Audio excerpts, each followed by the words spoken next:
Magandang araw mga kaparmer. Ngayon naman po ituturo ko sa inyo kung paano magtanim ng kamatis. Kaya lang po yung kamatis nating itatanim medyo malalaki na. Ayan, nahingi lang po natin yan yung sobrang nagtanim dun sa kabila. Ayan. Magsabog po muna tayo ng manure sa lupa. Pagkatapos po niyang ayan, ganyan lang po kasimple. Pagkatapos po niya magsabog, saka po naman natin mamakinahin para mahalong-mahalo. Ang purpose po niyan para mapadami yung microorganism na kailangan ng halaman.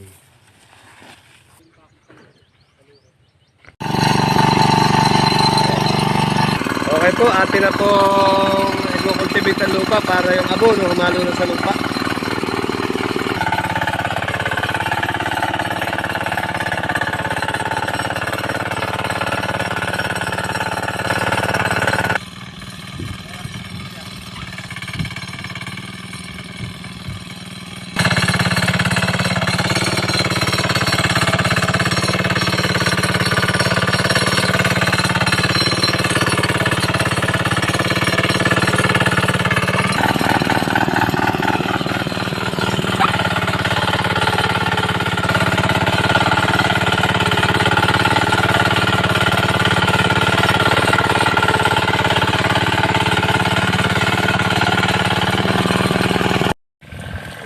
Babasahin naman po natin ang lupa para pagtatanim sigurado pong buhay na buhay.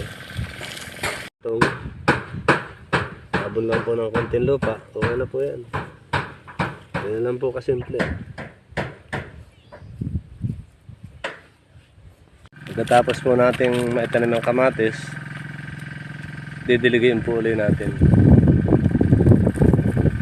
Ganyan lang po kasimple para siguradong buhay. Ayan, okay na po.